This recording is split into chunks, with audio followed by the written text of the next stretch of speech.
നമ്മുടെ ഒരു റിലേറ്റീവിൻ്റെ ഫ്രണ്ടിന് ഒരു വീട് വരയ്ക്കാൻ താല്പര്യമുണ്ട്. അപ്പം പുതിയ ഒരു യങ് ടാലൻസ് ആരെങ്കിലും ഉണ്ടോ എന്ന് അദ്ദേഹത്തിനോട് ചോദിച്ചു. അപ്പം എൻ്റെ കാര്യം അദ്ദേഹം ഇങ്ങനെ റെഫർ ചെയ്തു. ഞാൻ കുറച്ച് പ്ലാൻ ഓപ്ഷൻസ് അവർക്ക് കൊടുത്തു. പക്ഷേ ആ പ്ലാൻ ഓപ്ഷൻസ് അവർക്ക് അതിനകത്ത് ഒരെണ്ണം അവർക്ക് ഇഷ്ടപ്പെട്ടു. അതിൽ നിന്ന് കുറച്ച് ചേഞ്ചസ് വരുത്തി അതിൻ്റെ ബാക്കിയുള്ള ഡ്രോയിങ്സും 3D ഇമേജസും കാര്യങ്ങളൊക്കെ ചെയ്ത് അവർക്കത് ഇഷ്ടപ്പെടുകയുണ്ടായി. അങ്ങനെ ഇഷ്ടപ്പെട്ട് കഴിഞ്ഞപ്പോഴത്തേക്ക് അവരെന്നോടൊരു ചോദ്യം ചോദിച്ചു, എന്തായാലും ചെറിയ ചെറിയ കൺസ്ട്രക്ഷൻ ചെറിയ ചെറിയ പരിപാടികളൊക്കെ ചെയ്യുന്നുണ്ടല്ലോ, വീട് ഇത് മുഴുവനായിട്ട് ഏറ്റെടുത്ത് ചെയ്യാമോ എന്ന് എന്നോട് ചോദിക്കുകയുണ്ടായി.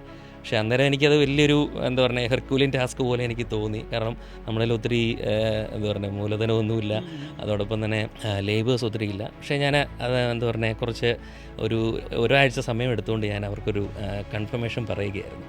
അപ്പോഴത്തേക്ക് ഞാൻ ആ ഒരാഴ്ച കൊണ്ട് നമ്മുടെ ആ ഒരു ടീമിനെ സെറ്റ് ചെയ്യാൻ വേണ്ടി അറിയാമല്ലോ ഇപ്പോൾ പുറത്തുനിന്നുള്ള ലേബേഴ്സൊക്കെ ബംഗാളി എന്നൊക്കെയുള്ള ലേബേഴ്സൊക്കെയാണ് അന്ന് കൂടുതൽ ഇത് ചെയ്യുന്നത്.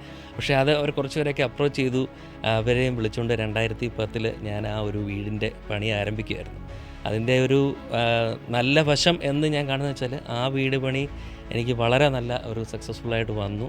അതിനെ തുടർന്ന് പിന്നെ ഒത്തിരി അധികം ഡിസൈൻസും ചിലപ്പം ഡിസൈൻസ് മാത്രമായിരിക്കും, ചിലപ്പം കൺസ്ട്രക്ഷൻ കൂടെ വരും. അങ്ങനെ ഒരു കുറച്ച് അതിൻ്റെ ഒരു ജേണി നമുക്ക് സ്റ്റാർട്ട് ചെയ്യാനുള്ളൊരു ഇത് കിട്ടി. പിന്നെ അതിനേക്കാളിലും ഞാൻ ഒരു മനസ്സിൽ സൂക്ഷിക്കുന്ന ഒരു സന്തോഷം എന്ന് വെച്ചാൽ അന്ന് വിളിച്ചുകൊണ്ട് വന്ന് തുടങ്ങിയ ബംഗാളി ലേബേഴ്സ് 2010 ഇന്ന് ഈ 2025 ആകുമ്പോഴും എൻ്റെ ഒപ്പം ഉണ്ട് എന്നുള്ളത് വളരെ സന്തോഷമാണ്. അന്യസംസ്ഥാന തൊഴിലാളി. അതെ അതെ.